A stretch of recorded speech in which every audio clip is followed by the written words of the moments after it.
Entonces, me presento. Yo soy Julio César Oropesa, soy ingeniero ambiental de profesión de la Universidad Nacional del Callao. Tengo una maestría en gestión ambiental en la agraria La Molina, ¿ya? Cuento con especialidad de generar estudios de impacto ambiental. He participado en varios proyectos del sector minero, industria.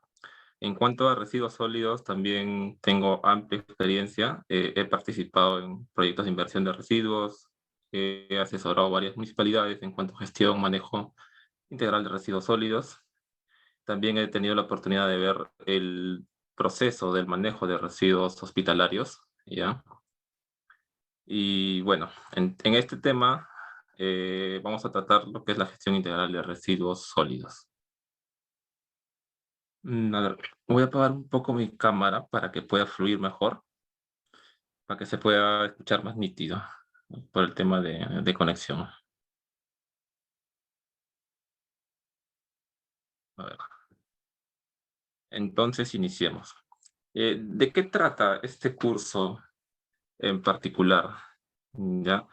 En hablar de la gestión integral de residuos sólidos, vamos a hacer un diagnóstico actual. ¿Cómo se encuentra?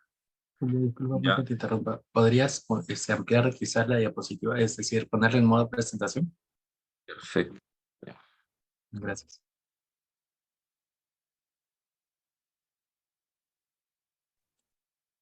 Ahí está. Entonces, vamos a hacer un diagnóstico actual. ¿Cómo encontramos actualmente lo que es la gestión de residuos sólidos? Estas imágenes que vemos acá son data estadística que publica el MINAM anualmente, ¿ya? Como podemos observar, en el 2019, la cantidad total de residuos generados al día a nivel nacional en todo el Perú es de 19.000 toneladas. Esto quiere decir que diariamente en el 2019 se generaban 19.000 toneladas de residuos sólidos, ¿ya? En el 2020 se incrementó, fue el pico mayor, el pico mucho más alto que se generó, porque para ese año estábamos generando un total de 21.320 toneladas al día. ¿A qué se debe eso? Hay que recordar que en el 2020 inició la pandemia. ¿Ya? Entonces, justamente por ello, cuando inicia la pandemia, se generan gran cantidad de residuos biocontaminados, ¿ya? Y por ende también esto se vio de manera directamente proporcional en cuanto a la generación de residuos sólidos. ¿Ya? Muy aparte que obviamente por pandemia todos se quedaban en sus domicilios, crecía la generación de residuos orgánicos, y ahí fue donde fue el mayor pico, ¿ya? Normalmente la tendencia de los residuos se tiende a incrementar, ¿ya? De acuerdo a cada país, de acuerdo a cada región, de acuerdo si nos encontramos en costa, sierra, selva, tiene un factor de incremento anual.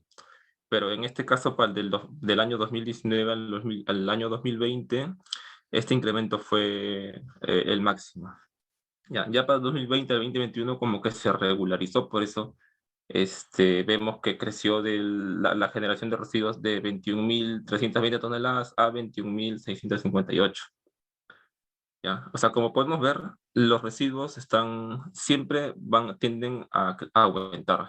¿A qué se debe eso? Principalmente a que nosotros como población en general estamos creciendo, ¿ya? A mayor cantidad de población, mayor cantidad de residuos. Otro factor es el tema económico, ¿ya? Eh, Mientras tengamos mayor poder adquisitivo, o sea, mayor cantidad de dinero para gastar, vamos a consumir mucho más. Al consumir mucho más, por ende, vamos a generar mayor cantidad de residuos sólidos, ¿ya? Y en el caso del Perú, en los últimos años ha presentado una economía muy estable, por ende, había mayor capacidad de gasto de las personas. Ya ha sido uno de los, digamos, países que se han mantenido en pandemia en el tema económico. Justamente por eso también es el incremento de los residuos que se ven.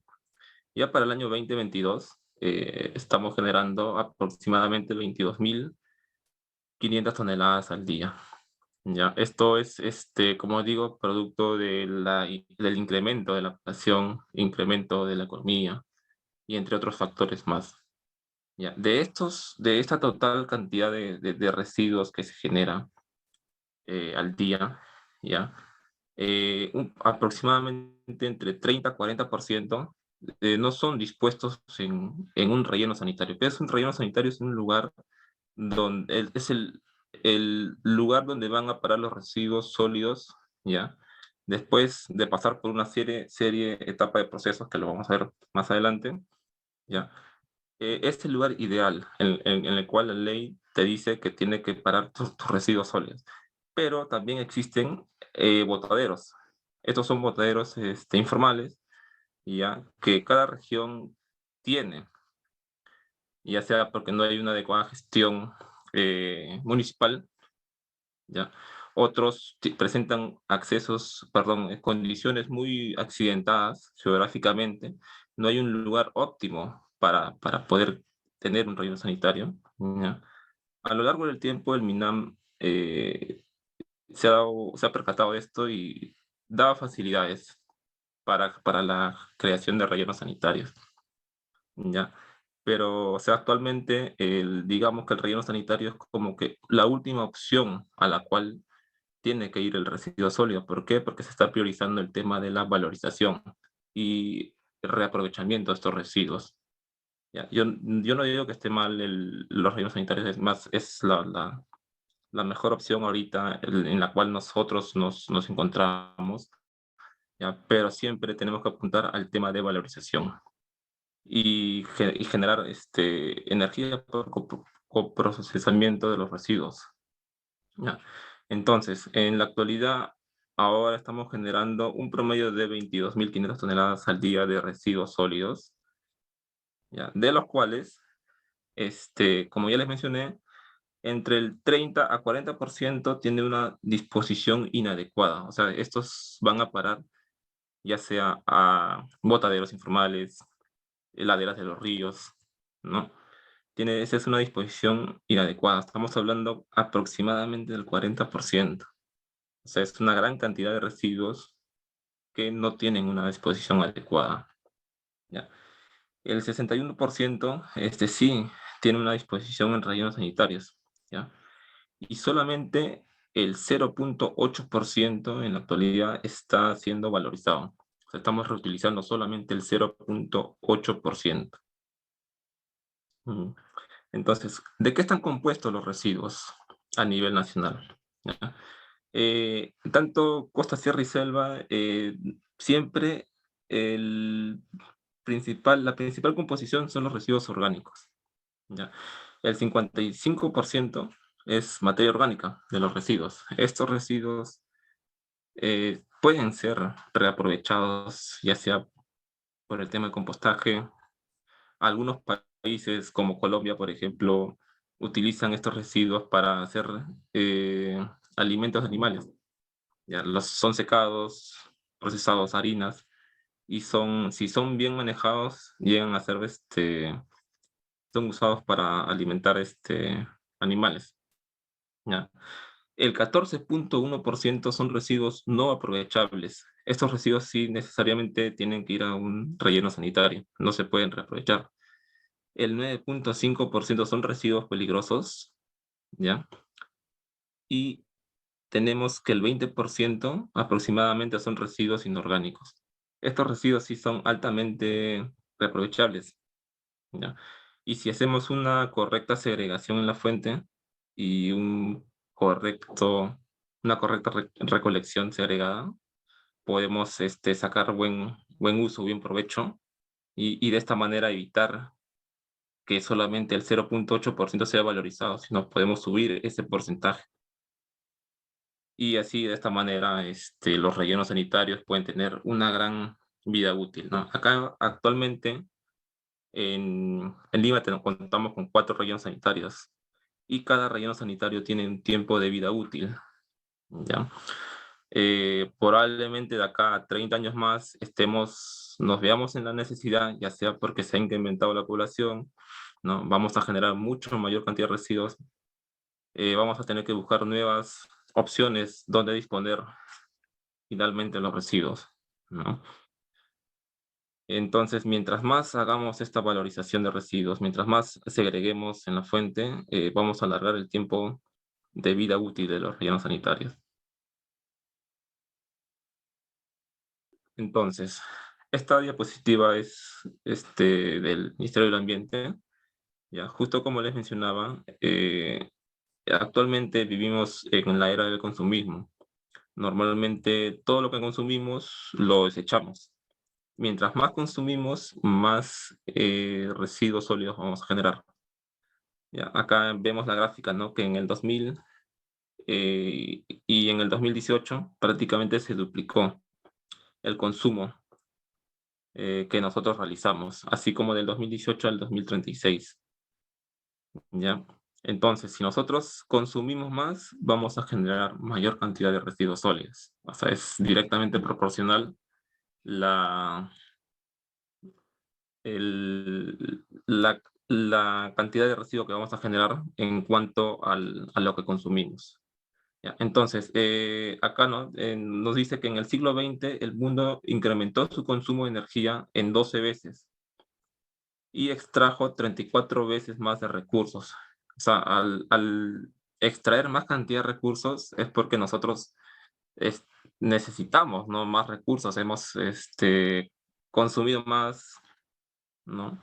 Y el consumo de energía también ha subido. Por ende, también sube la cantidad de residuos que generamos. La de, la- Como punto 2, la demanda de alimentos y abrigos se incrementa en un 70% para el 2050. Ya, o sea, justamente como yo ya les mencionaba, mientras más población haya, va a haber mayor demanda de alimentos. Ya, y ya hace unos años atrás, ya estamos en el límite de, de la generación de alimentos que puede abastecer a toda la cantidad de población. O sea, ahorita hay mayor cantidad de población que alimentos se pueda generar, ¿no? Por eso justamente en varios países, y Perú también, hay bastantes megaproyectos en cuanto a sector agricultura, ¿ya? Justamente para abastecer esta demanda de alimentos para la población. La demanda, y esto va de la mano con la demanda de agua, ¿no? Que se va a incrementar en un 50% para el 2030. ¿Ya? El 60% de los mayores ecosistemas del planeta han sido degradados o se usan de manera no sostenible, ¿ya? Y al 2050 necesitaremos multiplicar de 4 a 10 veces la eficiencia del uso de recursos. Esto es muy importante, el tema de la eficiencia de esos recursos, porque mientras mayor eficiencia le demos, la generación de residuos va a ser menor. Vamos a ver también más adelante cómo va esta relación, ¿ya? Entonces, ante todo lo mencionado anteriormente, nace la necesidad de entrar en un sistema de una economía circular, ¿no? ¿De qué trata la economía circular? Eh, Prácticamente mientras nosotros mayor valorización de los residuos realicemos, va a ser mucha menor la cantidad de residuos que vayan a parar a un relleno sanitario. ¿Ya? Entonces, ¿qué nos dice, no? Esta gráfica de acá. Como punto inicial, no sé si pueden ver acá la casita, ¿ya? Esta casita quiere decir que nosotros somos los generadores de residuos. Nosotros constantemente estamos generando residuos. ¿Ya? Acá para Lima, actualmente estamos generando aproximadamente 0,6 kilogramos de residuos sólidos al día por poblador. ¿Ya? Y en Lima generamos aproximadamente 8.000 toneladas diarias de residuos, que es prácticamente la tercera parte de los 22.500 toneladas que les comentaba al inicio. ¿Ya? Entonces, una vez que generemos los residuos, ¿qué es lo que tenemos que hacer? Tenemos que acostumbrarnos, y ya está en la legislación peruana, el tema de segregar en la fuente. ¿no? Simplemente con el simplemente hecho de segregar material orgánico de material inorgánico, se incrementa el reaprovechamiento de ellos. ¿Ya? Una vez que esté bien correctamente segregado, eh, ¿qué es lo que, qué es lo que haríamos en el siguiente paso? ¿No? De nada serviría que nosotros segreguemos correctamente nuestros residuos inorgánicos, separemos lo orgánico y lo inorgánico, y el camión recolector cuando viene, todo lo va a juntar, ¿no? O sea, tiene que ir de la mano, es un sistema en general que tiene que ir de la mano, ¿ya? Si nosotros hacemos una adecuada segregación en la fuente, tienen que haber también recolección por separada, ¿ya? Para que al final todo el esfuerzo que hagamos no sea en vano, ¿ya? Y el Ministerio del Ambiente, desde el 2014-15 ha implementado metas, ¿no? Y una de estas metas es justamente la recolección en fuente con los recicladores formales, ¿no? Tiene que ser un trabajo coordinado tanto de generadores, que es la población, con recicladores formales, temas municipales, ya que sean debidamente capacitados, ¿no? Empadronados, ¿ya? Y con los operadores de residuos sólidos, ¿no? Que en este caso son los camiones recolectores. Si tenemos, digamos, este triángulo bien sistematizado, bien enfocado, se pueden hacer grandes cosas, ¿ya? Entonces, ¿de qué trata la economía circular? Que tú los residuos que generes sean correctamente segregados, correctamente recolectados, ¿ya? Y llevados a estas plantas de valorización para que puedan ser segregados, ¿ya? Y estos residuos que tú generas prácticamente es materia prima de algún tipo de industria, ya sea de la industria papelera, de la industria de plástico, ¿no? Y sea reinyectado a este tipo de industria y de esta manera pueda, digamos, regresar al consumidor, ¿ya? Es más, si se realiza este sistema, hasta los costos de operación y de producción pueden bajar, ¿no? Pero eso sí, todo inicia desde la segregación en la fuente. O sea, prácticamente desde que nosotros generamos los residuos, hacemos una adecuada segregación y la cadena de procesos sigue, según lo que he mencionado, se puede generar, digamos, una mejor gestión en cuanto al manejo de residuos sólidos, con el fin de evitar justamente que estos residuos lleguen a un relleno sanitario. ¿Ya? Entonces, en cuanto a la normativa en materia de residuos sólidos, el MINAM ha dado grandes pasos. O sea, la normativa con respecto a otros países es muy buena, ¿ya? Tenemos como primero la ley general, perdón, la ley de gestión integral de residuos sólidos, el decreto legislativo 1278 y sus modificatorias, el reglamento y su reglamento, que fue aprobado con el decreto supremo 014-2017 MINAM, y sus modificatorias, ¿no? El fortalecimiento del MINAM en materia de residuos sólidos, creación de la Dirección General de Residuos Sólidos, con el decreto supremo 002-2017 MINAM.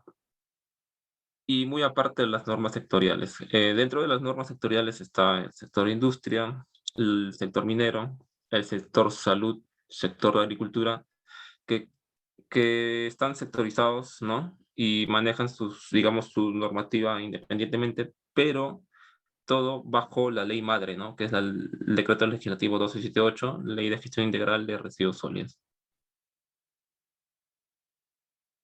Como ya les mencioné, la ley está bien clara, bien definida, está muy bien estructurada, muy bien hecha, ya a comparación de otros países.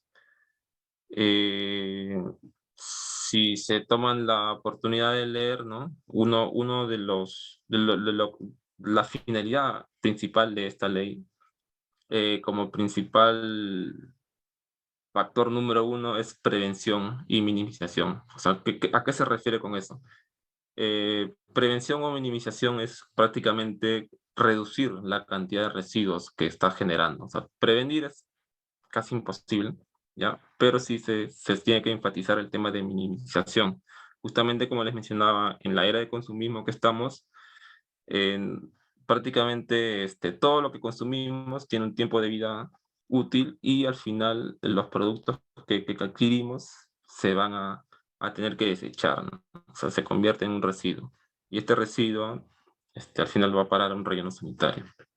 ¿Ya? O sea, como punto número uno, la finalidad de la Ley de Gestión Integral de Residuos Sólidos es prevención o minimización. Está bajo ese enfoque.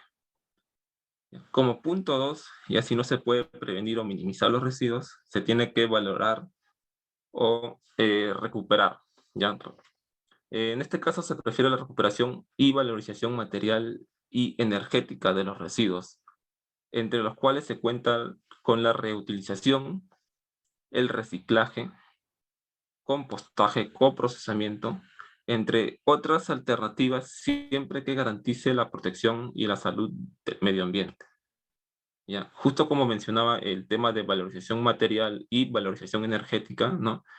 ¿En qué se diferencian? La valorización material es la reutilización, reciclado, compostaje, recuperación de aceites, entre otras alternativas que a través de procesos de transformación física, química, ¿no? Demuestren su viabilidad en tres sentidos: técnica, económica y ambiental. ¿Ya? Hablar de valorización energética, ¿ya? Son aquellas destinadas a emplear residuos con la finalidad de aprovechar su potencial energético, tales como coprocesamiento, coincineración, generación de energía a base de procesos de biodegradación, biochar, entre otros. No, hablar de potencial energético por ejemplo, hay residuos que tienen gran cantidad de potencial energético que son como el papel, la madera, ¿no? Y estos prácticamente son el combustible. En otros países son usados los residuos para quemar, ¿ya? Y generar energía a partir de los residuos, ¿ya? En este caso, ¿se puede trabajar acá? En Perú sí, se puede, pero a nosotros nos sale mucho más barato conseguir energía a partir de los ríos, ¿no? La energía. ¿Por qué? Porque acá, gracias a Dios, tenemos gran cantidad de ríos, ya, que nos proveen de electricidad. Entonces, como que esa opción no es tan viable, ya, pero que otros países sí lo desarrollan porque no tienen, digamos, esa ventaja nosotros, ya. Dependiendo, digamos, de la zona, de las características en donde nos encontremos, se pueden generar un tipo de proyecto, ¿ya? Porque la finalidad es esa, o sea, es darle un valor agregado a estos residuos, porque en otros países más adelantados sí lo realizan, ¿no? Justamente después de ver esta diapositiva les voy a poner un video más o menos de cómo es el sistema de gestión en otros países, para que vean la diferencia, ¿ya? Y como tercera finalidad, para no desviarnos del tema, es como última opción, digamos, ya si el residuo no lo has podido minimizar, si el residuo no lo has podido valorar o recuperar, como última opción tiene que ir en la disposición final, ¿ya? Agotando estas dos primeras opciones, el residuo tendría que irse al relleno sanitario, ¿ya? Esa es la finalidad de la Ley de Gestión Integral de Residuos Sólidos. Y también esta ley está basada en principios, ¿ya? ¿Cuáles son los principios de la ley? ¿No? Tenemos uno que es la economía circular, ¿ya? Eh, Se debe considerar el ciclo de vida de los bienes, de los cuales se debe procurar eficientemente la regeneración y recuperación de los recursos dentro del ciclo biológico. Justamente lo que les mencionaba, ¿no? El ciclo de vida de los productos. Tú lo que consumes, o sea, procurar que se reinyecte en la industria, ¿no? Y de una u otra manera regrese al consumidor. Sí, esa es la economía circular. La valorización de residuos. ¿Ya? Los residuos sólidos generados en las actividades productivas y de consumo constituyen un potencial recurso económico, ¿ya? Por lo tanto, se prioriza su valorización considerando su utilidad de actividades, ¿no? En este caso, lo que les mencionaba: reciclaje de sustancias inorgánicas y metales, generación de energía, producción de compostaje. fertilizantes, entre otros. También tenemos el otro principio que es responsabilidad extendida del productor. ¿Qué nos dice este principio, no? Este principio es uno de los más fundamentales eh, que considero, porque promueve que los fabricantes, ya, prácticamente fabricantes, importadores, comercializadores, fabriquen o utilicen productos con un criterio de ecoeficiencia, de tal manera que minimicen la generación de residuos. O sea, que los fabricantes prácticamente fabriquen productos ecoeficientes, ¿ya? Para que de esta manera se minimice la generación de residuos, o que los distribuidores o comercializantes prefieran distribuir productos, ¿no?, de fabricantes que tengan este criterio de coeficiencia, ¿ya? De esta manera, ¿no? Digamos, a ver, como podría poner un ejemplo, la pasta dental. ¿Ya? Nosotros cuando compramos una pasta dental, la pasta dental ya de por sí tiene su empaquetadura, ¿no?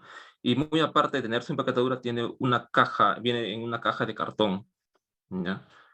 La caja de cartón prácticamente no lo usamos nosotros. Esta caja de cartón la desechamos. O sea, apenas adquirimos la pasta dental, ¿no? Lo primero que hacemos es desechar la caja. Ya, justamente responsabilidad extendida del productor nos dice, ¿no?, que el productor tiene que ver qué hacer con su producto, o sea, que el ciclo de vida de su producto llegue hasta un relleno sanitario, o sea, lo más ecoeficientemente posible, a fin de minimizar estos residuos.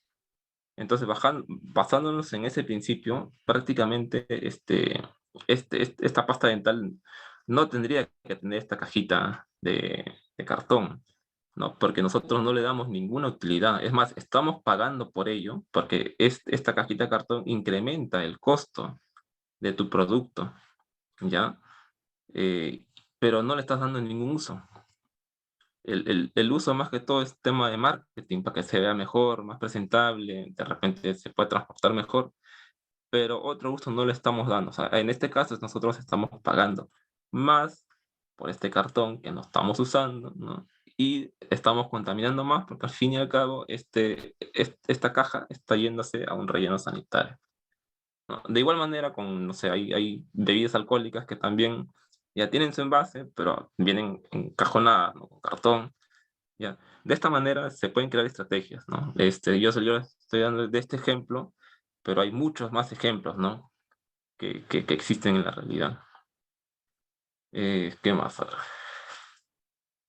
Justamente este principio de responsabilidad extendida del productor va de la mano con un principio que no lo menciona la ley, pero sí menciona en otros apartados también de leyes de gestión ambiental, que es el principio de internalización de costos.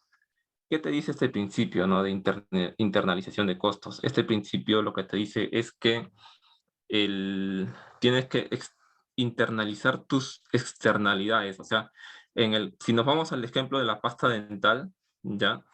Una externalidad sería justamente esta caja de cartón que prácticamente nosotros estamos pagando, esa es tu externalidad.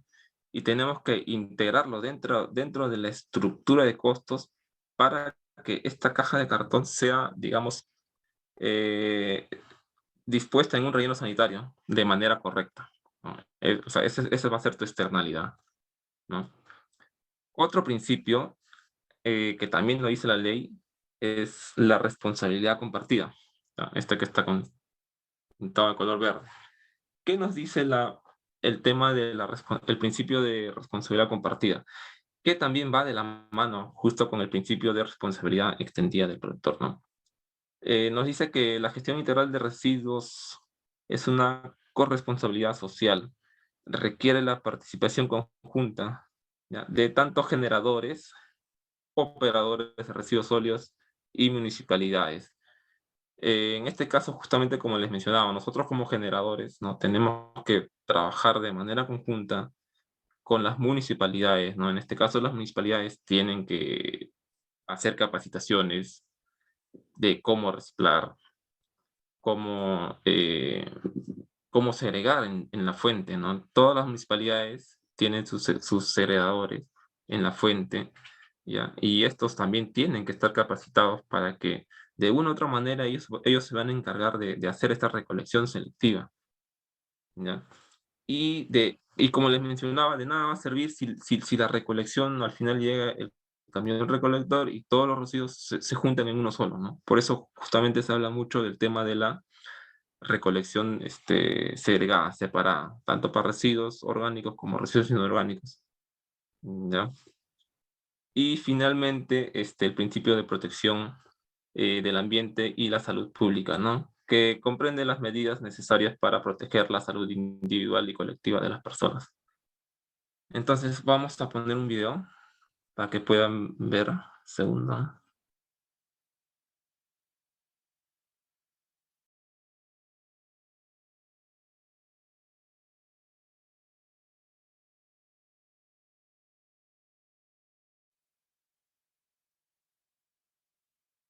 Este es un video de cómo es la gestión de residuos sólidos en Suiza, ¿ya? Cómo a partir de una tragedia pudieron, o sea, se notaron, o sea, tuvo que suceder una tragedia para que puedan ver cómo aprender de esto, ¿no? Y de una u otra manera supieron sobrellevar y ahorita es uno de los mejores países que maneja sus residuos sólidos, por no decir el mejor, ¿no? Les voy a poner play para que puedan observar y ver.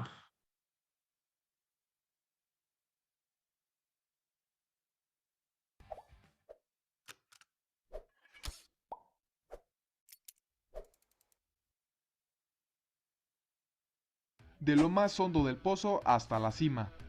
¿Alguna vez has oído hablar de la crisis ecológica suiza de los 80s? Ese desastre llamado el Gran Incendio de la compañía Sandoz. Sucede que en noviembre de 1986, por la ignición de varios químicos en sus instalaciones, inició un enorme y catastrófico incendio que desembocó en la intoxicación total del aire y los ríos de Suiza, Alemania y Holanda. Cuando las alarmas sonaron, los bomberos llegaron a intentar apagar el incendio, pero cuando lo hacían, sin querer filtraban con agua al río Rin más de 30 toneladas de insecticidas, pesticidas y agentes tóxicos, que provocaron la muerte de millones de peces e insectos y el desabastecimiento de agua de más de 20 millones de personas. Mientras todo esto sucedía, los suizos seguían produciendo cientos de millones de residuos y basura que solo empeoraban la crisis. Fue cuando el país se dio cuenta de que tenía que poner en marcha grandes cambios para solucionar el desastre y prevenir otra contingencia ambiental, por lo que el Parlamento suizo emprendió grandes reformas al sistema sanitario, y es ahí donde entramos nosotros. El paraíso de la limpieza. Para empezar, se inició con un plan que se encargara de sanear toda el agua contaminada del río Rin, que no afectaba solo a Suiza, sino también a Francia, Alemania, Luxemburgo y hasta Holanda. El llamado Plan de Acción Rin, para el que los países aledaños colaboraron con más de 60 millones de euros y la empresa culpable más de 10 millones de francos suizos. Así también se inició con las reformas al control de la basura. En Suiza se dieron cuenta que lo más efectivo sería la separación y reciclaje de la basura, por lo que se establecieron controles súper estrictos para los habitantes. Todos y cada uno de los ciudadanos tienen la obligación por ley de separar su basura en todas las categorías correspondientes en las bolsas específicas otorgadas por el Estado. Así, en Suiza es normal que si utilizas una bolsita de té, debas encargarte de tirar la grapa de aluminio en un recipiente de metal, el hilo en recipientes de residuos especiales, el té en el de orgánicos para la composta, la bolsita en el de papeles y la etiqueta en el de cartones. Todo lo que no sea basura reciclable, debes de colocarlo aparte y pagar 1 o 2 francos por cada kilo que te sobre. Así es, cada mínimo residuo a donde le toca. Pero, ¿qué pasa si no tengo ni las ganas ni la paciencia de hacer todo eso? Pues estarás en un problema bastante grave. Si no clasificas o no pagaste por tirar los desechos irreutilizables, en Suiza existen policías encargados de abrir las bolsas de basura para cerciorarse de que se cumplan las normas. Si encuentran algo incorrecto, investigan los residuos para saber de quién son e ir hasta su casa. Una vez allí te pueden cobrar una multa de $10,000 o más y a veces te pueden encerrar un par de días en la cárcel. Por esto, hay un gran sistema de recolección de basura para el reciclaje, para que los suizos puedan cumplir con las normas. Por ejemplo, las botellas de vidrio debes entregarlas sin tapa en los supermercados, en el color de recipiente que corresponda al del vidrio, y las baterías debes de regresarlas al proveedor una vez agotadas.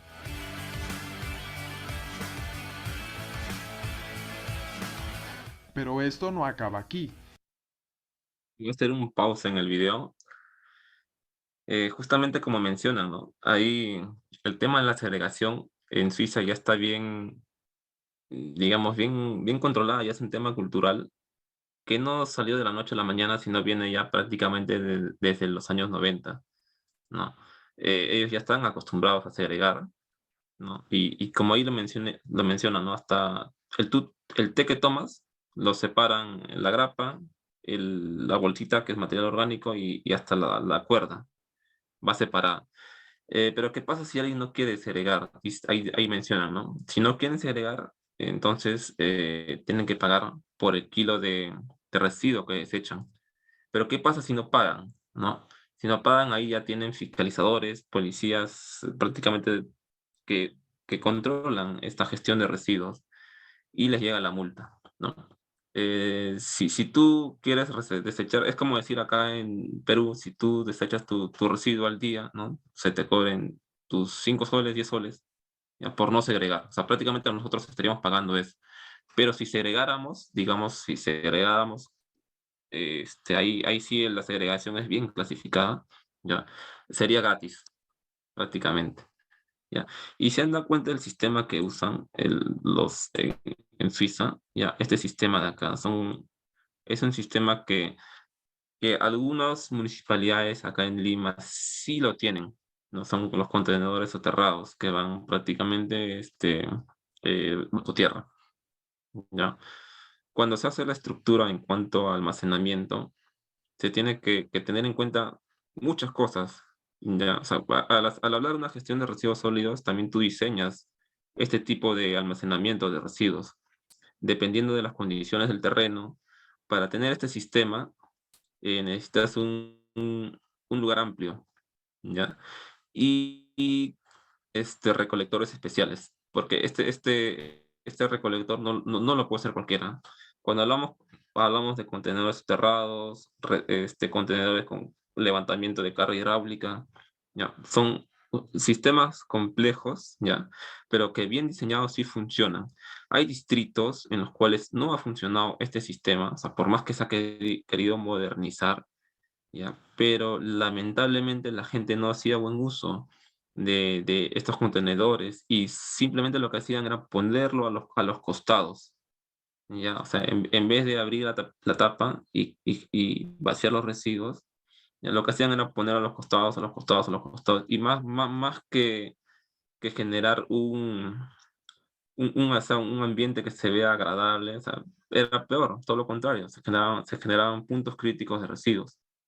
¿Ya? Entonces, mucho influye cuando tú vas a hacer justamente este diseño, el, el aspecto cultural, el tema de espacios de la berma, qué flota de vehículos están usando, ¿no? Si son vehículos convencionales, ¿no? Y acá, simplemente hablando de Lima, no yéndonos a provincia, son realidades muy distintas. Por ejemplo, si hablamos de distritos de San Juan del Urigancho, Comas, ¿no? Son distritos que siguen en crecimiento, o sea, se expanden lateralmente. Si hablamos distritos de San Isidro, Jesús María, estos distritos ya no se pueden expandir porque ya están delimitados. La población ya crece hacia arriba, ¿no? Más no hacia los costados, ¿ya? Entonces cambia, ¿no? También hablar, digamos, en conos encontramos rejas, ¿ya? Tu estructura, vamos a ver más adelante algo rápido, cómo hacer la estructura de diseño de rutas, ¿ya?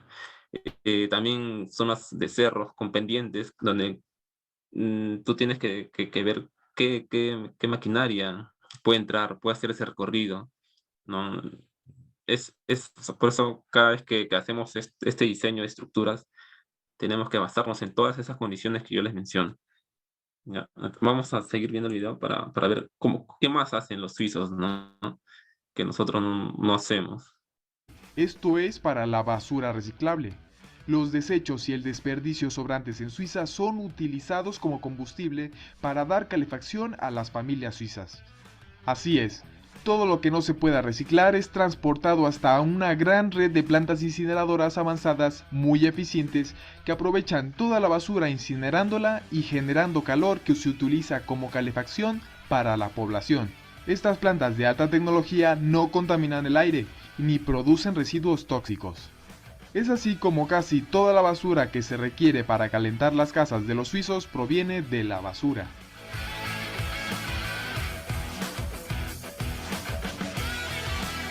Así es como en Suiza no importa por dónde vayas, sea una avenida principal o un callejón lejos del centro de la ciudad, todas las calles estarán totalmente limpias y libres de molestas suciedades ajenas. Y esto nos lo dicen las estadísticas. El 96% de la basura suiza se recicla. Ya notamos que en Suiza prácticamente reciclan el 96% de sus residuos comparado con el 0,8% que les he mostrado, ¿no? O sea, es abismal. Y se dan cuenta que prácticamente todo lo reusan y lo que ya no se puede reusar es incinerado, ¿no? En estas plantas de coprocesamiento para generar su calefacción, ¿no? A ver, vamos a seguir viendo el video. El 96% del vidrio va a parar a las plantas de reciclaje. Se recicla el 83% de las botellas de PET y los desechos metálicos son reciclados en un 88%, siendo los propios ciudadanos los que deben comprimirlos usando aplanadoras magnéticas. Sin embargo, tenemos que dejar algo en claro. Las leyes duras y los sistemas estrictos y funcionales no es lo único que debe hacerse para conseguir resultados excepcionales. Las autoridades suizas están convencidas de que, en cambio, la razón por la que lograron ser un país tan ecológico es la educación ambiental y la concientización de todas y cada una de las personas para que entiendan el gran peso que significamos para el planeta.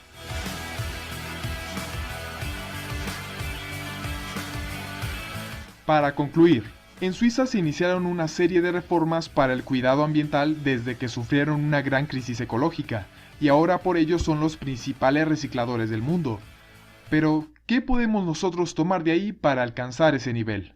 Lo primero, debemos de incluir en la enseñanza la educación ambiental, pero una profunda y constante a lo largo de la formación de los niños y adolescentes. No solo mostrar cómo funciona el calentamiento global, sino enseñarles a solucionarlo, capacitarlos en el reciclaje y separación de residuos para que el día en el que sean adultos sean responsables y atentos con el cuidado ambiental.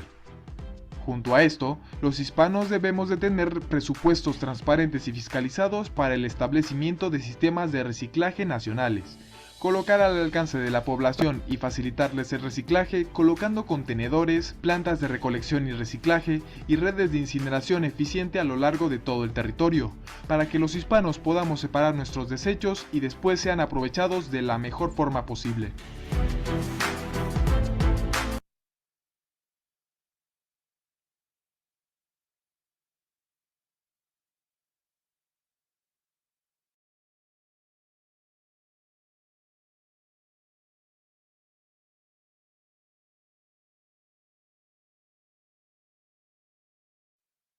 Ya está.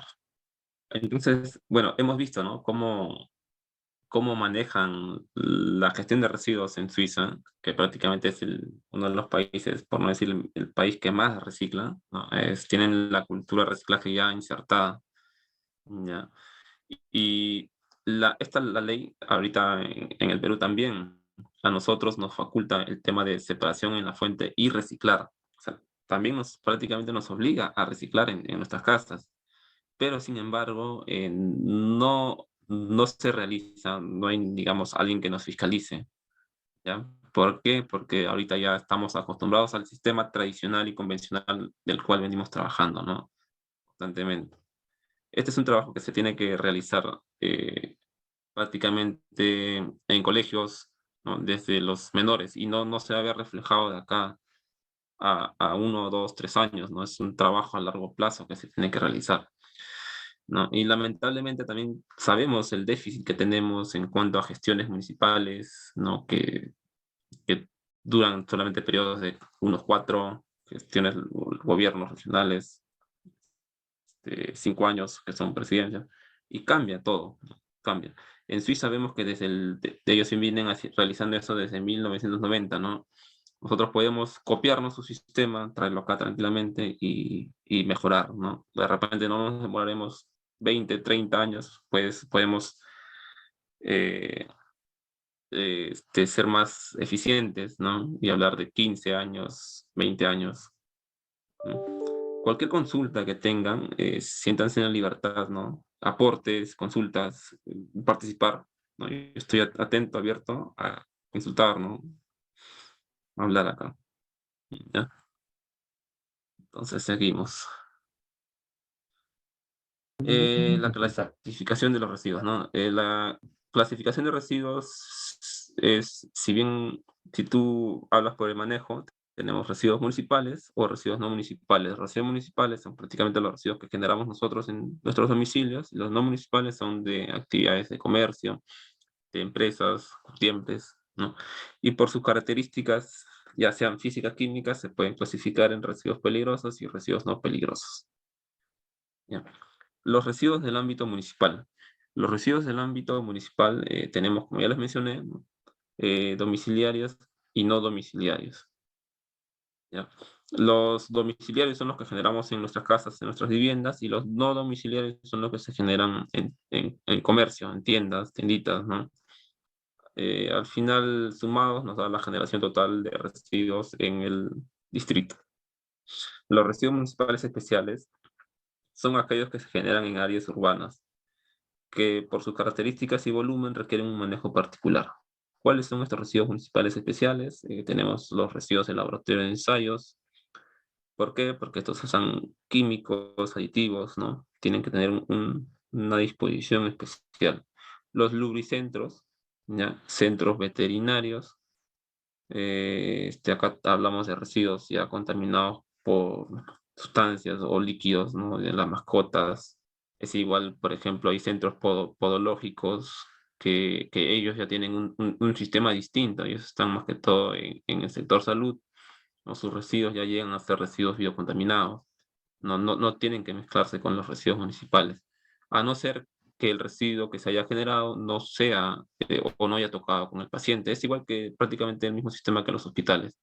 Si un residuo se genera en el hospital y este residuo ha sido tocado o manipulado por algún paciente, este ya llega a ser un residuo biocontaminado, ¿no? Mientras no haya sido tocado por un paciente, de repente en la sala de recepciones, ¿no? Este sí es un residuo general y puede ser manipulado por el ámbito municipal, ¿ya? Y los residuos biocontaminados sí o sí tienen que ser tratados por una empresa operadora de residuos. Justamente por eso les mencionaba, ¿no? O sea, la ley madre es la ley general del decreto legislativo 268, la ley general de gestión de residuos sólidos, perdón, la ley de gestión integral de residuos sólidos, ¿ya? Menciona todo ello, lo que yo les estoy mencionando. Entonces, también un residuo municipal especial es los residuos de eventos masivos, ¿no? Por ejemplo, cuando hay un concierto o hay un examen de admisión o algún evento masivo, un meeting, ¿ya? Ahí no son comunes, no son constantes, pero la cantidad de residuos que se generan en estos eventos es bastante, ¿no? Como podemos ver en la foto, ya, en esta foto de acá, bueno, lamentablemente ya es un tema cultural que se tiene que trabajar, ¿ya? La gente, o sea, tira sus residuos, sus desperdicios, no es capaz de que ellos mismos ponerlos en un almacenamiento, en un contenedor. Siempre se, se puede ver esto acá, finalizando, ¿no? Ustedes ven en un examen de admisión, igualito, ¿no? Los volantes, los refrescos, todo lo tiran prácticamente al suelo, ¿ya? No debe ser así, no debe ser así. Hay estrategias, formas, maneras, hay cómo trabajar esto acá, ¿ya? También otro residuo municipal especial son residuos de demolición o remodelación, ¿ya? Las municipalidades deben establecer una tasa especial para el manejo de sus residuos sólidos. La ley acá nos dice por la cantidad que si nosotros generamos, vamos a poner un ejemplo, nosotros generamos hasta 150 litros diarios de residuos, entonces en cuanto a volumen, el cobro es estandarizado, o sea, no pagamos lo que tenemos que pagar por nuestros este, tributos, lo que pagamos. Pero si es más de 150 hasta 500, sí tiene que ser una tasa especial, o sea, nos tienen que cobrar un adicional, ¿ya? Pero si hablamos de 500 litros a más, ya sí, ahí sí tenemos que contratar a una empresa operadora de residuos. Ya, esto más que todo es para netamente temas comerciales, empresariales, industriales. En viviendas no se generan más de 150 litros al día, es muy difícil, ¿no? Y tenemos todavía hasta 500 litros, ¿no? Pagando obviamente una tasa especial.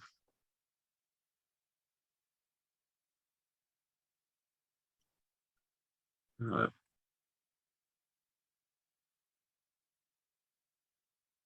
ver. ¿Cuáles son las responsabilidades de las municipalidades? Las municipalidades distritales y provinciales, en lo que concierne a los distritos de cercado, son responsables de, justamente como les comentaba, implementar obligatoriamente programas de segregación en la fuente, ¿ya? Y la recolección selectiva de los residuos sólidos en todo ámbito de su jurisdicción, facilitando la valorización de los residuos y asegurando una disposición final técnicamente adecuada. Esto lo encontramos en el artículo 24 de la Ley General Integral de Residuos Sólidos, la Ley de Gestión Integral de Residuos Sólidos, ¿ya? Y la recolección selectiva, justamente esto va de la mano, como ya les decía, de los residuos sólidos municipales podrá ser realizado por las municipalidades, empresas operadoras de residuos y organizaciones o recicladores formalizados, ¿ya?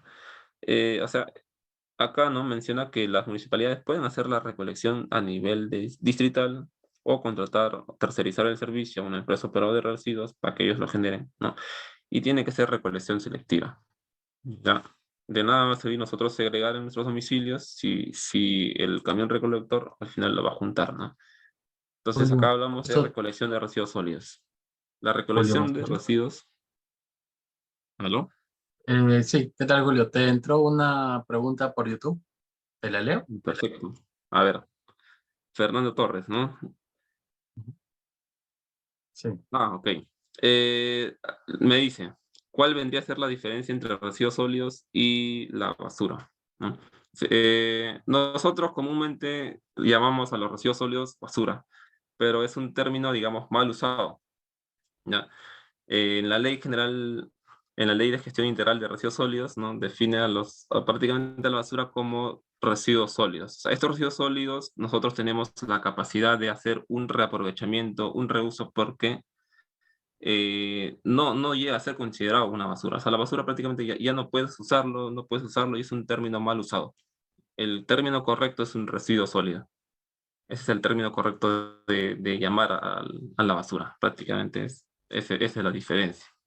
Ya, muchas gracias por la pregunta, Fernando. Ya, cuando yo hablo de residuos sólidos, prácticamente me estoy refiriendo a la basura, ya, prácticamente así. Pero hay que tener en cuenta que es un término mal llamado. El término de basura es un término mal llamado. Por eso yo me refiero como residuos sólidos. Ya. Entonces, seguimos. La recolección. La recolección consiste en la acción de recoger los residuos sólidos para transportarlos y continuar con su posterior manejo. Ya, los residuos, como ya todos sabemos, los camiones recolectores, ¿no? De residuos domiciliarios, y hay algunos distritos que han implementado la recolección selectiva. En este caso, acá en la foto del medio central, tenemos al distrito de San Isidro, que sí realiza una recolección selectiva, ¿no? Entregan bolsas y ya son varios distritos que se están sumando, pero falta sí mejorar el tema de la recolección selectiva, ¿no? Para que estos residuos de acá, que son plásticos, ya se tengan digamos, un mejor manejo y puedan ser, no terminen en un relleno sanitario. Este plástico acá, este plástico que puede ser reutilizado, ¿no? Eh, la principal finalidad es que no vaya a parar a un relleno sanitario, ¿no? Nosotros cuando tenemos sed, ¿qué hacemos? Nos compramos una botella de agua, ¿no? Y lo ideal sería esta botella reusarla, ¿no? Darle más usos, no simplemente tomar la botella y botarlo, ¿no? Y ya, darle más usos a esta botella porque se puede reusar. Si ya no lo puedes reusar, ya en todo caso lo desechas, pero tienes que segregarlo, ya, para que esta botella al fin y al cabo cumpla otra función y no termine en un relleno sanitario porque se puede reaprovechar, ¿ya? Lo peor que podemos hacer es ya desecharlo y bueno, al menos si lo desechas, quítale la tapita y aplástalo lo más que puedas, ¿ya? Porque hay que tener en cuenta, si tú no haces eso, el camión compactador, al momento de compactar, van a necesitar mayor cantidad de fuerza de compactación, va a quemar más combustible para que pueda compactar esta botella, esta botellita, y en muchos de los casos no termina de compactarlo. O sea, se va hasta el relleno sanitario, así como botella, y dentro de esta botella hay aire, ¿no? O sea, está ocupando mucha mayor cantidad de volumen, ¿no? Y cuánta gente que somos, cuántos que consumimos agua, al hacer este aplastado, esta compactación manual, nosotros hacemos mucho, ¿ya? Hacemos mucho. En cuanto cuando llega al relleno sanitario, ¿no? O sea, ganamos espacio, alargamos la vida útil del relleno, ¿ya? El camión compactador ya no va a usar tanta fuerza de compactación, al usar, tengamos en cuenta que al usar más fuerza de compactación estamos quemamos más combustible, generamos más cantidad de CO2, o sea, todo está relacionado, ¿ya? Entonces, seguimos con la recolección, también tenemos recolección de residuos no domiciliarios, ¿no? Que estos son residuos peligrosos por el color, ¿no? Como podemos ver por el color, ¿no? ¿Cuáles son los métodos de recolección? Tenemos métodos de esquina a esquina, métodos de acera, métodos de contenedor fijo, método por viviendas que son para la segregación, la fuente, y métodos especiales que son los hospitales. ¿Cuáles son los métodos de esquina a esquina? Normalmente estos son más que todo que se dan en conos, en los conos, porque viene el camión recolector y uno sale, ¿no? Con sus residuos y está entregando los residuos al camión, ¿no? El método de hacer es ya para cuando ya están, digamos, cuando la población ya está acostumbrada, ¿no? Dejan sus residuos en la acera y el camión viene, recoge la bolsita y se lo pone, ¿no? Método contenedor fijo. eh, Acá en Lima no he visto mucho, sí hemos trabajado en Arequipa con métodos contenedores en provincia, ¿no? Donde se ha trabajado el sistema de contenerización, o sea, ponen contenedores en cada esquina, ¿ya? Y ahí la gente deposita sus residuos, ¿ya? También se ha trabajado, han sido años para que la gente se acostumbre, ¿ya? Y ha funcionado, o sea, ahí tú los residuos no los ves en la calle, sino los ves en contenedores. Y también hay tipos de recolectores especiales. Los camiones recolectores tienen brazos hidráulicos, de los cuales levantan este contenedor y lo vierten, ¿no? Dentro de su tanque de almacenamiento. Ya. A ver, siguiente. Entonces, tenemos los métodos de recolección y las rutas de recolección. Como ya les mencionaba, ¿no? Cuando hacemos una estructura, un diseño de rutas, tenemos que tener en consideración las vías que existen, la dirección de las vías, el tráfico peatonal, vehicular, saber en qué horas hay horas puntas, ¿no? Si hay comercio, si hay centros comerciales, ¿ya? El uso de suelo, si es residencial, comercial, industrial, ¿por qué me dirán el uso del suelo? No sé, residencial, comercial. Cuando hay mayor comercio, hay mayor cantidad de residuos, porque hay mayor cantidad de gente, ¿no? Restaurantes, se genera mayor residuo. Entonces, tú cuando haces tu diseño de rutas de recolección, de repente el camión recolector se va a llenar a mitad de camino, ¿no? Entonces, tienes que saber qué tanto es industrias, qué tanto comercio hay, si hay empresas, ¿ya? Bajo esta manera haces tu diseño de rutas. Muy importante es tener bien actualizado tu estudio de caracterización de residuos sólidos, ¿no? En el estudio de caracterización tú te das cuenta cuánto genera una persona por día de residuos sólidos, ¿no? Y ahí ya tú haces una estructura de diseño de rutas para que sea mucho mayor eficiente, ¿ya? tenemos que tener en cuenta las zonas de difícil acceso o presencia de barreras geográficas naturales, ¿no? Esto más que todo en los conos, cuando hay pendientes elevadas, cerros, ¿no? Las calles también son muy estrechas, los camiones recolectores normalmente tienen su caja compactadora, ¿no? Necesita gran cantidad de espacio, entonces tú tienes que, a la empresa operadora de residuos que te va a hacerle servicio, tienes que darle unas ciertas características para cada tipo de ruta. ¿Ya? O sea, el camión puede ser más pequeño.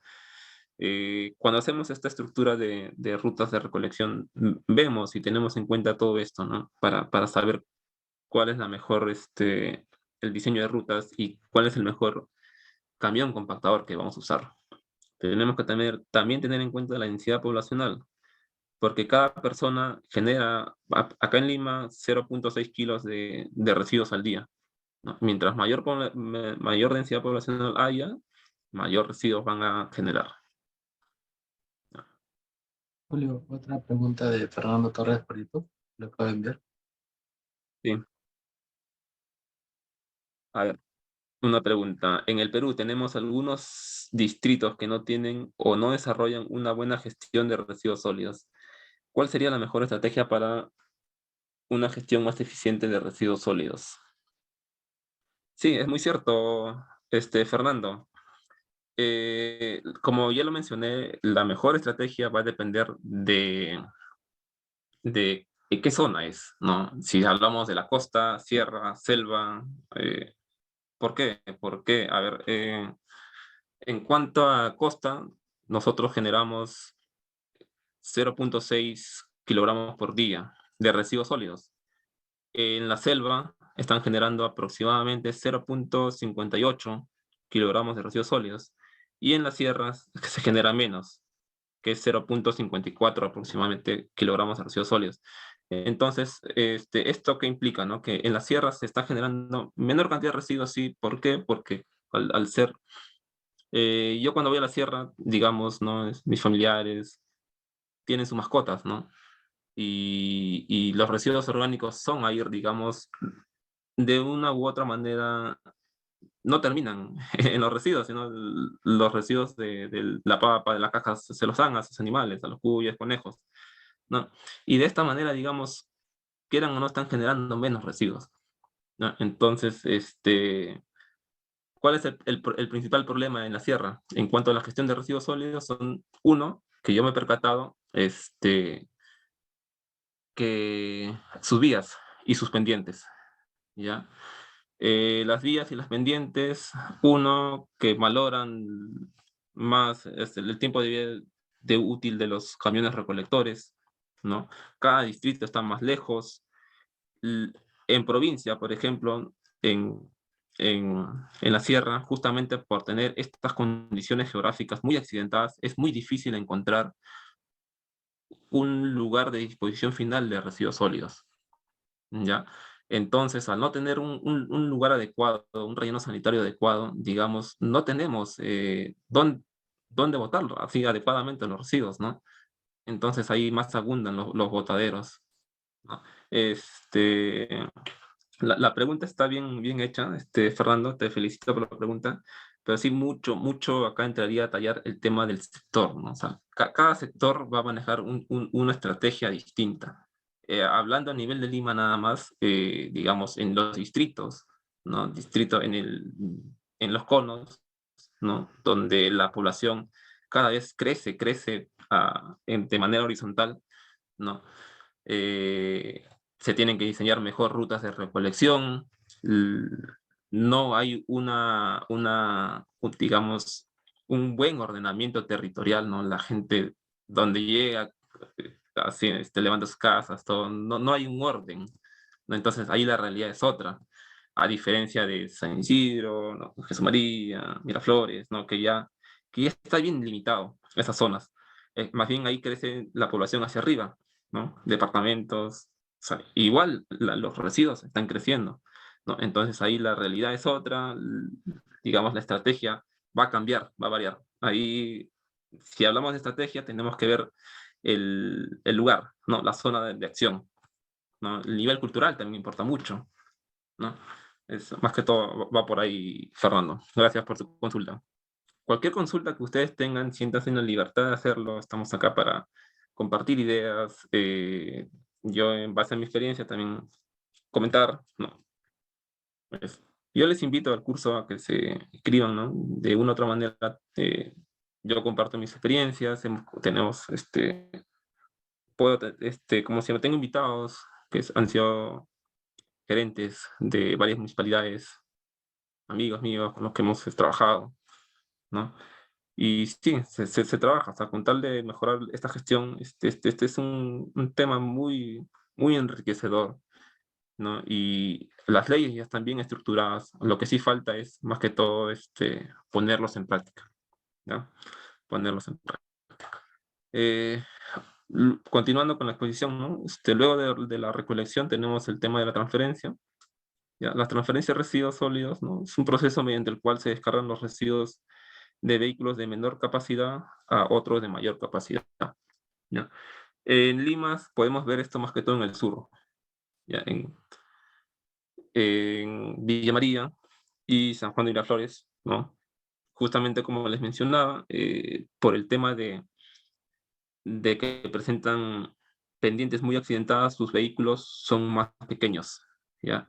Estos vehículos aproximadamente cargan entre 8 toneladas de residuos sólidos, ¿no? Y si este vehículo va hasta un relleno sanitario, ya va a perder combustible, tiempo de horas hombres. Entonces, ¿qué es lo que hacen en estos distritos? Estos vehículos van a una planta de transferencia y son dispuestos, ¿no? En estos camiones madrinas. Los camiones madrinas son vehículos más grandes. Es el vehículo que está acá de color azul, ¿ya?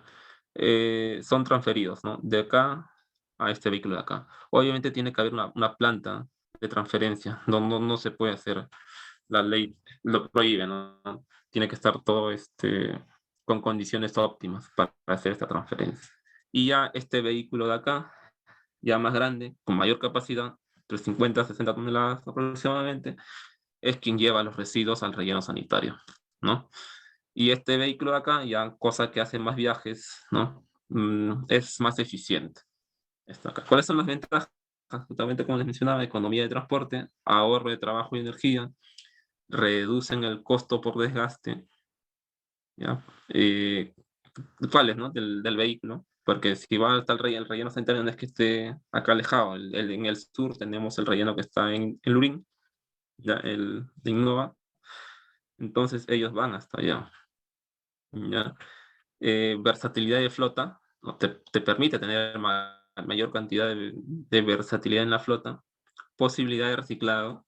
En las plantas de transferencia se puede aprovechar mucho el tema del reciclaje, ¿ya? Con fajas transportadoras, con un correcto diseño se puede realizar.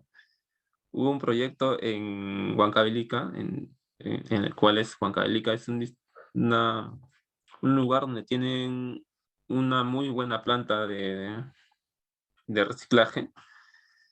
El detalle es que, digamos, como es un tema que lo ve el sector municipal, hay veces no hay mucho, ¿cómo se le puede decir? Cambian mucho a los funcionarios, ¿no? Un funcionario puede estar dispuesto, con ganas de hacer funcionar esta planta, ¿no? Pero otro no. O entran con nueva gente, ¿no? Y esta gente no sabe operar estas máquinas, ¿no? Cuando yo fui a visitar esta planta estaba paralizada. ¿Ya? Tenían buenas máquinas, buenas fajas transportadoras, un rellenos con celdas diferenciadas, o sea, estaba bueno el proyecto, pero lamentablemente estaba paralizado esta planta. ¿No? Justamente ¿por qué? Porque no habían, digamos, esta capacidad, ¿no? Entonces, hay estrategias, ¿no? En este caso, ¿cuál sería la estrategia para este sector, ¿no? Como justamente nos comentaba el compañero. Yo lo que haría sería, digamos, para este caso, de repente hacer una asociación público-privada, ¿no? Contratar una empresa privada eh, que se pueda, que pueda mantener en funcionamiento esta planta, ¿ya? y trabajar por esta asociación. O sea, el Estado pone la planta, y la empresa pone el conocimiento y el manejo, ¿no? El detalle es que siempre cuando entra una empresa privada, ¿no? Lo que prima más que todo, como todo inversionista, va a querer tener su retorno.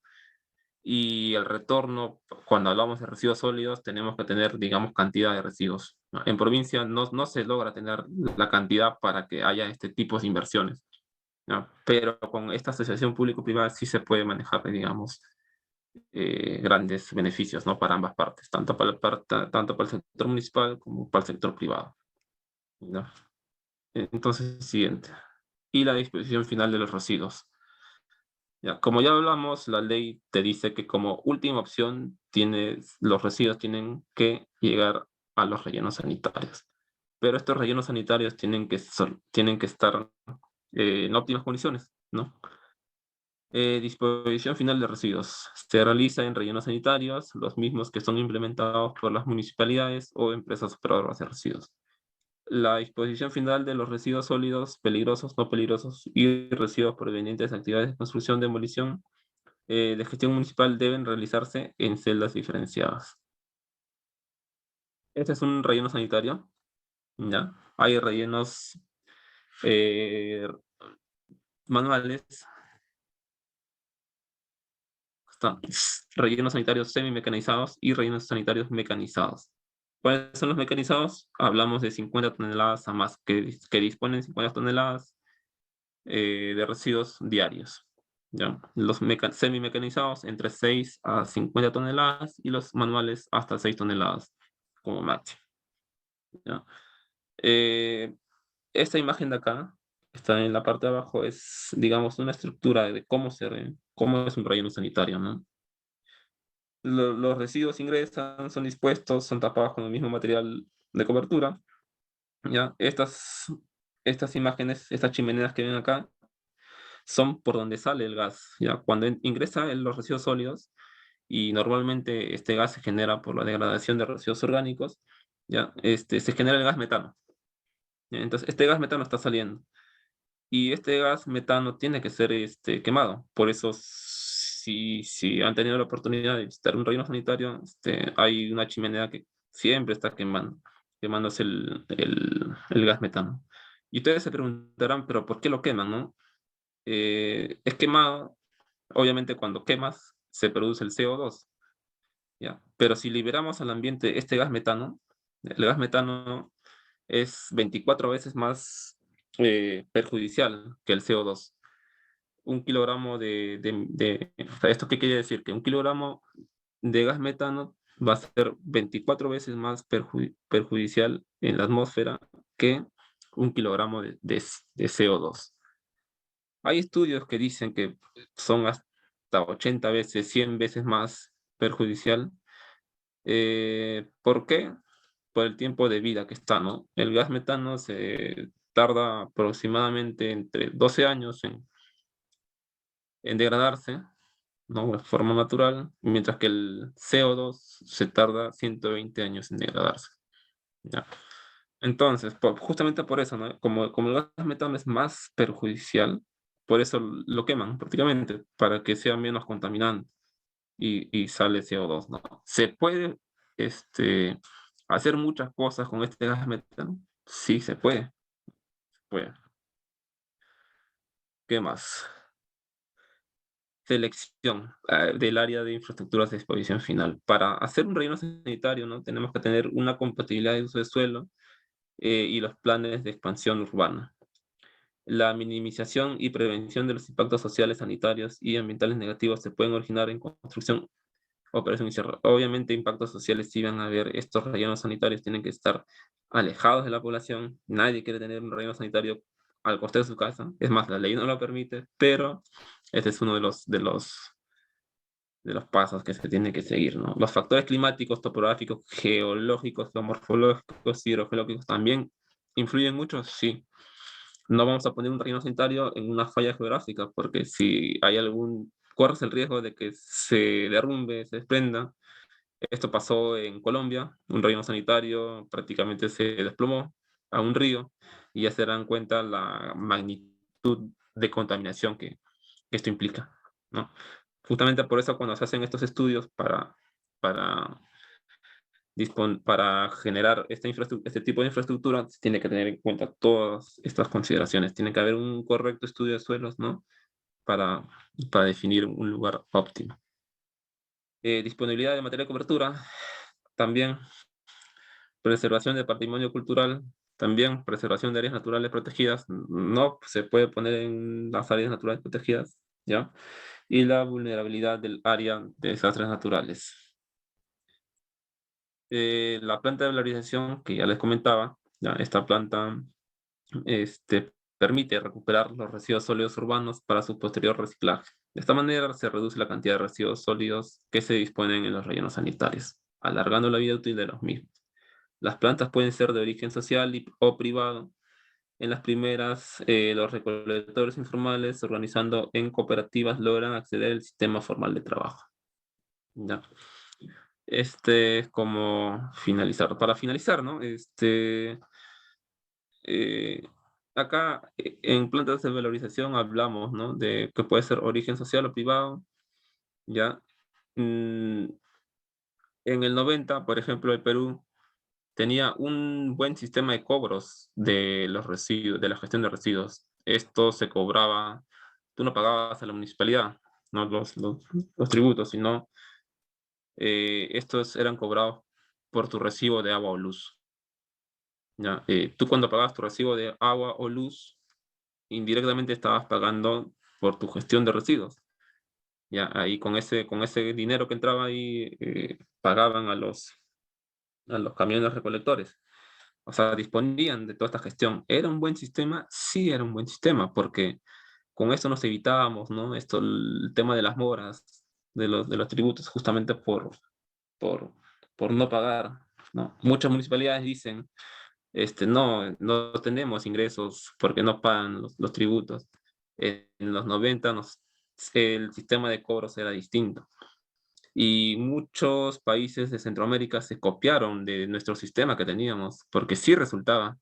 Y es más, hicieron estudios en cuanto a la generación, cuánto una persona generaba de residuos, ¿no? En cuanto era una relación directa en cuanto al consumo de energía que tú usabas. Mientras más energía, digamos, la lógica era bien simple. Mientras más energía usabas, más, digamos, más economía tenías, ¿no? Y tenías más disponibilidad a comprar, entonces más residuos generabas. Y habían formado unas curvas en las cuales ya iba directamente relacionado. Y de esa manera se pagaban.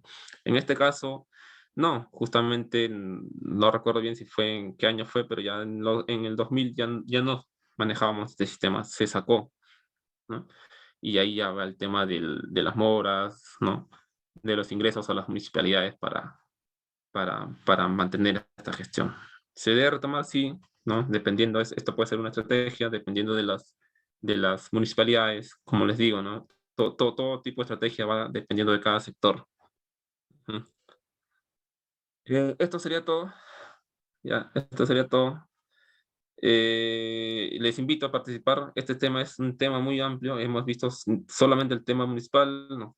Tenemos para ver temas hospitalarios eh, y estamos abiertos a cualquier consulta, ¿ya? Y bueno, eso sería todo de mi parte. Muchas gracias por la atención, ¿ya? Estoy abierto a cualquier consulta, ¿no? Si no es así, espero verlos en las siguientes clases que vamos a realizar. Muchas gracias con todos.